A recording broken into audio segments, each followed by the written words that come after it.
Guys, जैसा कि मैं आपको नहीं जानता और आप मुझे नहीं जानते। मुझे लगता है कि मीडिया का बड़ा भाग दिखता दिए के साथ है लेकिन है हवा के साथ। क्या बात कर रहे हैं?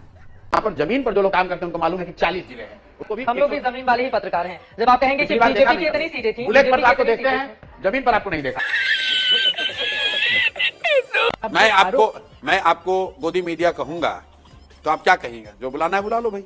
मैं क्या कहूंगी? हाँ आप मुझे गोदी मीडिया कह रहे हैं जी क्या? बिल्कुल, सब पूरे देश के लोग कह रहे हैं गोदी मीडिया। मुझे आप गोदी मीडिया कह रहे हैं? जैसे आप कह रही हैं ना कि आपको लोगों ने बताया, तो मुझे भी पूरे लोग बताते हैं कि आपको गोदी मीडिया है। मैं तो सीधे आपसे सवाल कर रही हूँ, आप मुझे कह रहे हैं क्या? मैं कह रहा हूं कि हमको भी रोज लोग आकर यही कहते हैं कि ये सारे लोग गोदी मीडिया है, मोदी और एनडीए का प्रचार करने आए हैं। अब जवाब आप दे दीजिए। अगर आपको कुछ बुरा लगेगा तो फिर आप मेरे ऊपर घेरेंगे आप मुझे। जितने भी चैनल्स हैं अभी देश में, जो मीडिया है उसको गोदी मीडिया कह के आप मुझे बढ़िया है, जनरलाइज करते रह रही गोदी मीडिया कह रहे हैं। आपको गुस्सा आ रहा है ना? गुस्सा आ रहा है ना? कांग्रेस और आरजेडी ने एक सौगोपा छोड़ा है कि विकास नहीं बुर्का चाहिए। ये तो साला होना ही था। उनको विकास नहीं चाहिए, उनको तो बुर्का चाहिए। हमारे जो यूपी के सीएम हैं योगी जी हैं, उनको बस बुर्का नजर आता है, जहन्नुम नजर आता है। बुर्का वर्सेस विकास की ऐसी लकीर खींचने की कोशिश की जो बटेंगे तो कटेंगे के एजेंडे को बिहार की चुनावी पिच पर और आगे बढ़ाया। बिहार आए तो पहली ही रैली में बुर्का। अरे सर, जहन्नुम का बात की है सर, उनके पास दूसरा बातें नहीं है। तो शगुफा ऐसे इधर से छोड़ा गया और गोदी मीडिया ने शुरू कर दिया कि एजेंडा सेट है, काम शुरू कर लो हिंदू मुस्लिम। हमारे यहाँ ऐसा ही होता है। तो न्यूज वालों को आइसोलेशन में डालेंगे ना तो कोरोना से भयानक ये न्यूज वाले हैं, इनको क्वारंटीन करने की जरूरत है। पूरा देश में खुशहाल। इसकी गारंटी मैं नहीं दे सकता। दुनिया में कोई ऐसा मकबरा कभी देखा है कि जिसके ऊपर गुंबद हो, गुंबद पर कलश हो? इसका ताजमहल का डीएनए टेस्ट करवाए। लेकिन एक सेकंड, आप कहते हैं कि ताजमहल को दोबारा तेजो महलाई बनाना चाहिए। नहीं, मैं नहीं मानता हूँ। हम कतई नहीं चाहते कि ताजमहल को खरोच भी पहुंचे। कौन से मंदिर चल दिए चाचा? ताजमहल। पत्रकार लोग ये चाहेंगे कि हिंदू मुसलमान का बखेड़ा खड़ा हो, लेकिन हिंदू मुसलमान का सवाल ही नहीं है इसमें। उठा ले रे देवा, उठा ले रे बाप। विकास का मुद्दा, रोजगार का मुद्दा बीजेपी को सूट नहीं करता, या फिर आपका एजेंडा वो है ही नहीं? आपको ध्रुवीकरण और तुष्टीकरण में मजा आता है। हम रोजगार की भी बात करेंगे और हम भारत को भी मजबूत करेंगे। ठीक है। और ये मान के चलिए पुलवामा हुआ तो इन लोगों ने तंज किया, पाकिस्तान को क्लीन चिट दी और घुस के ठोका तो हमारी वीर सेना ने, क्योंकि रोजगार पाकिस्तान कैसे पहुंच गए?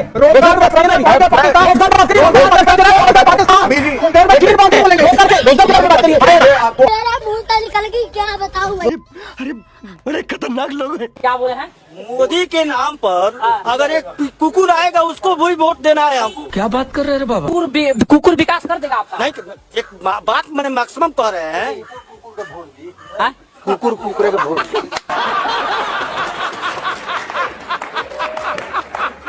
एक जगह दारू की दुकान से आदमी सीधो उतर के पावन पे गिर गया। हमने पूछा ये क्या है? एकदम टुन हते बोले आशीर्वाद हले रहे। हम समझ गए हम मुरैना आ गए। देख रहे हो मुरैना वालों, एक आदमी तुमसे पैसा भी लेके गया और तुमको तुम्हारे मुंह पर बेवड़ा बोलकर भी चला गया। हिंदुओं को ऐसे लगता है मुसलमान को मुंह में डरा के रखे है, लेकिन ऐसा कुछ बात नहीं है। तो 30 करोड़ मुट्ठी भर की औकात नहीं है कि 100 करोड़ की छाती पर नाचे। हमने अभी कोई औकात की बात बोला नहीं, हमने भाईचारे की बात। कहाँ है भाईचारा? मुझे तो नजर नहीं आ रहा है, कहाँ है भाईचारा? ऐसे बहुत दोस्त है जो हिंदू है, आपको नजर नहीं आता, वो आपको नजर। भाईचारा तो देखिए देश में जिस माहौल में हम रह रहे हैं, भाईचारा क्या कश्मीर में भाईचारा था? अभी बता है भाई, अभी बता है। कोई मुसलमान है कि नहीं है यहाँ पे? ईमानदारी साथ बोलिए। रुके एक मिनट, यहाँ पे है ना, हिंदू है, यही है एकता मैडम, बहन जी, यही है। आप कुछ भी बोलो, ये नहीं सुनने वाला। भारत देश में 8 धर्मों के लोग रहते हैं, लेकिन सबसे ज्यादा हिंदू खतरे में है। बाकी के 7 धर्म क्या जेड श्रेणी की सुरक्षा में आते हैं? अब भारत एक ऐसा देश है जहाँ पे आपको बड़ी आसानी से मूर्ख बना दिया जाता है और आप बनने के लिए तैयार भी हो जाते हैं। कैसा? 3 बातें देख ले, आपको पता चल जाएगा कि कितनी जो राजनीति है वो फैली हुई है। इंडिया जो है 1 नंबर पे है। किस चीज में? तो वर्ल्ड बैंक से सबसे ज्यादा कर्ज लेने वाला जो देश है वो भारत 1 नंबर पे है। आप देख सकते हैं कि 5 लिस्टें आएंगी। पाकिस्तान को सबसे गरीब माना जाता है ना, पाकिस्तान तीसरे नंबर पे, चौथे नंबर पे आता है, और भारत आते हैं 1 नंबर पे कर्ज लेने में। वर्ल्ड बैंक से कर्जा सबसे ज्यादा किसने लिया? भारत। ये तस्वीरें दिखाकर क्या साबित करना चाहता है तू? दूसरा फैक्ट जानेंगे कि सबसे ज्यादा बीफ सप्लाई करने वाला जो राज्य है भारत का, वो कौन सा है? तो उत्तर प्रदेश। यानी कि यहाँ पे जो है ना सबसे ज्यादा बीफ यानी कि गौ और भैंस को काटने वाली जो कंपनी है वो उत्तर प्रदेश में है। और वहीं पे हमारी योगी जी का राज भी है, उनको गौ रक्षक भी कहा जाता है। पता ना कौन सा गौ रक्षक किस प्रकार से रक्षक है, ये सामने दिख रहा है, आप गूगल कर लीजिएगा या फिर ChatGPT से पूछ लीजिएगा, बता देगा। गौवंश की रक्षा के लिए और उनके संरक्षण के लिए बड़े पैमाने पर गौशाला ही बनाएंगे, हर गौशाला को ऊर्जा के साथ जोड़ेंगे। तीसरा डाटा था कि भारत में सबसे बड़ा बीफ कंपनी को चलाने वाला कौन है? तो देखिए भारत में सबसे बड़ा जो बीफ कंपनी चलती है उसके मालिक कौन है? उसके चेयरमैन है हमारे हिंदू भाई साहब ही है, जो कि गौ और भैंस को कटवाने का ठेका चलाते हैं। ये भी एक हिंदू है, नाम इनका सुरेश सब्रवाल। नहीं, ऐसा नहीं हो सकता। आज ही के दिन 15 अगस्त 1997 को अंग्रेजों की गुलामी से देश को आजादी मिली थी। ये तो लेटेस्ट न्यूज है। वंदे वंदे भारत माता की, भारत माता की। इकाई दाई सैकड़ा 1500 रुपए देने का वादा किया है और साथ ही 500 रुपए में सिलेंडर उपलब्ध कराएंगे। कैसे देखती हैं आप? मोबाइल पे देखते हैं, टीवी पे देखते हैं। अच्छा।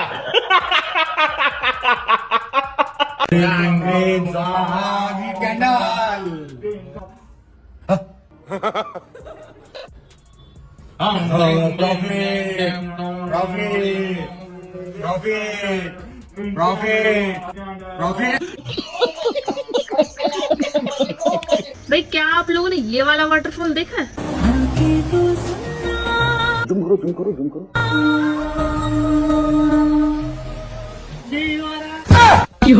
ओ भैया धोखा। हम जिएंगे और मरेंगे सनम तेरे, सनम तेरे। ये अपने सनम के लिए मरने के लिए तैयार है आजादी के दिन। गजब आदमी है यार। मेरे पति मांस मछली खाते हैं, उनको बहुत पसंद है। अच्छा बात करा दो हमारी। कहाँ से हैं? बिहार पटना से। पढ़े लिखे हैं? BSc mathematics. लेकिन अपने स्वाद के लिए किसी की हत्या ना कीजिए, ये गलत बात है।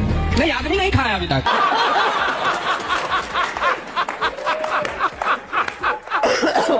क्या बोलते हैं? बिल्कुल। हाँ, क्या बोलते हैं देश के खिलाफ मैडम? हर बार बयान उनका गलत ही आता है हमारे देश। मैडम गलत बयान आता है, लेकिन क्या आता है ऐसा? आपको क्या लगा कि गलत राहुल गांधी ने बोल दिया जिसके खिलाफ हम लोगों ने पुतला चलाया? हमको नहीं पता।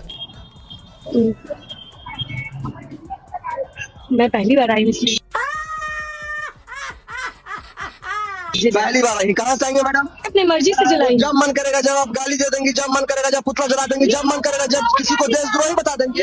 ये राहुल गांधी का काम है। खाली आपको गाली देने आता है कि बताने भी आता है क्यों पुतला दहन हुआ? सिंपल सवाल, एक सवाल है, भागिए मत भागिए मत। मैम जरा बताइए क्यों पुतला दहन हुआ? अरे आप बताइए, आपसे पहले पूछ रहे मैडम। नहीं मैं अभी आई हूँ।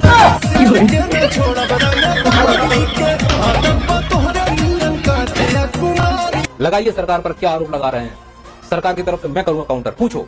मजा आएगा ना भिड़ो। इलेक्शन कमिश्नर ज्ञानेश कुमार ने 24 जून 2025 को बिहार में SIR का ऐलान किया और इसके एक ही दिन बाद 25 जून को उनके दामाद मनीष बंसल को सहारनपुर का DM अपॉइंट कर दिया जाता है। एक ही महीने बाद जुलाई में ज्ञानेश कुमार की बेटी मेधा रूपम को नोएडा का DM बना दिया जाता है।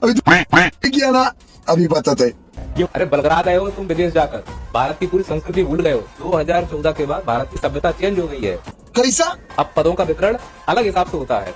तुम DM के लिए रो रहे हो, इस देश में कौन क्या बनता है? यूं समझिए अभी हाल ही में जो बिहार चुनाव हुए हैं, हत्यारों को गृह मंत्रालय दिया गया है, भ्रष्टाचारी को CM बनाया गया है। अरे बोलना कुछ तो बोल। और जो देश इसमें काम कर रहा था उसको देशद्रोही बनाया गया है। और तुम रो रहे हो कि ज्ञानेश के लड़कों को DM बना दिया गया है। तुम भारत की सभ्यता से जुड़े हुए नहीं हो। खतरनाक लोग। देखिए थोड़ा आपका जियोपॉलिटिक्स आपके पास रखे और थोड़ा ज्ञान आपके पास रखे, हिंदू मुस्लिम आपके पास रखे, लेकिन ईरान लड़ बढ़िया रहा है। कैसा? कोई सुना आपने खबर हमें आया कि ईरान के सपोर्ट में कोई आ रहा है? नहीं, अकेला ईरान जो आ रहा है उसको झुमाओ, जो आ रहा है उसके कान के नीचे। UAE दिया, सऊदी दिया, कतर दिया, ओमान दिया, इजराइल तो पहले से दिया, अमेरिका तो और देना चालू। का योगदान नहीं है भारत देश में। किस चीज में? 3-4 बूंद मतलब खून मिला दिया मिट्टी में और योगदान हो गया। कैसे योगदान हो गया? अभी बता दे भाई, अभी बता दे। 3-4 बूंद मिला दी खून की मिट्टी में बस, और कोई योगदान नहीं है मुस्लिमों का। APJ अब्दुल कलाम को तो जानती होगी या उसको भी नहीं जानती? किताबें नहीं पढ़ी होगी तूने। जब तक भारत रहेगा ना तो APJ अब्दुल कलाम का नाम मिटाकर दिखा देना। APJ अब्दुल कलाम को नंगा कर दिया जाता था US में। अरे extraordinary speeches we have ever heard.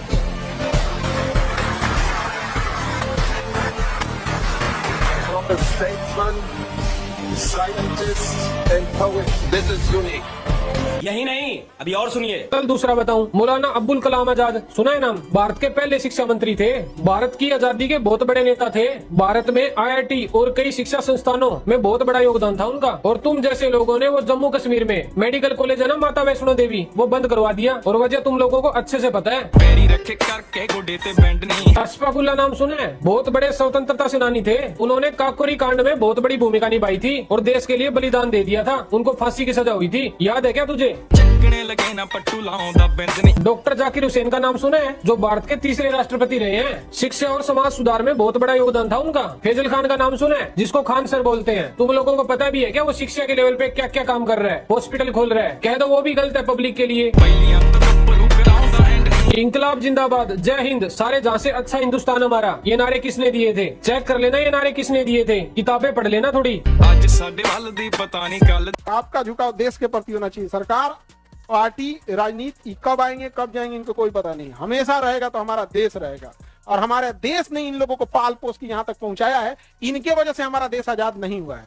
जरूरत से ज्यादा इनकी ज्यादा गुलामी नहीं करनी। एक बात याद रखना आप सभी लोग, सरकार हमेशा जनता की बनती है। जनता अगर अंधविश्वासी है तो सरकार अंधविश्वासी होगी, जनता अगर बेवड़ी है तो सरकार बेवड़ी होगी, जनता अगर चोर है तो सरकार चोर होगी, जनता अगर भ्रष्ट है तो सरकार भ्रष्ट होगी, जनता अगर तार्किक और शिक्षित है तो सरकार भी तार्किक और शिक्षित होगी, जनता अगर जन कल्याण करती है, एक दूसरे का सहयोग करेगी तो सरकारें भी एक दूसरे का सहयोग करेंगी। इसीलिए ऐसी सरकार चुनो जो तुम्हारा कल्याण करे। तो उसके लिए हमें आपस में तालमेल बिठाकर रखना पड़ेगा, लड़ाई बंद करनी पड़ेगी, जात पात से ऊपर उठना पड़ेगा, हिंदू मुस्लिम से ऊपर उठना पड़ेगा, बच्चों को शिक्षा देनी पड़ेगी, जो हमारे युवा हैं उनको तार्किक बनाना पड़ेगा, तब हमारे बच्चों की बुद्धि जगेगी।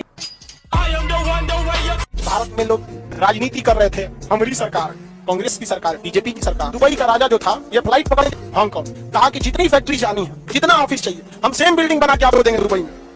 इतना डेवलप किया दुबई ने, यहाँ की सारी कंपनियां सारी की सारी कहां शिफ्ट हो गई सर? दुबई से। जहां केवल रेगिस्तान होता था, देखते देखते पूरी दुनिया में आगे कौन निकल गया? दुबई। बड़े बड़े कंपनियों की मीटिंग ऑफिस दुबई, कोई भी बड़े बिजनेस डील होगा दुबई।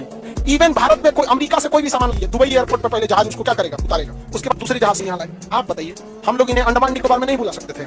दुबई में भी समुद्र का बीच है, किनारा है, जहाँ भी समुद्र, लेकिन ना हम लोग क्या करेंगे? कांग्रेस बीजेपी। अगर आपको वीडियो पसंद आता है तो लाइक, शेयर एंड सब्सक्राइब जरूर करें और इस वीडियो के बारे में आपका क्या ख्याल है नीचे कमेंट बॉक्स में अपना राय जरूर रखें।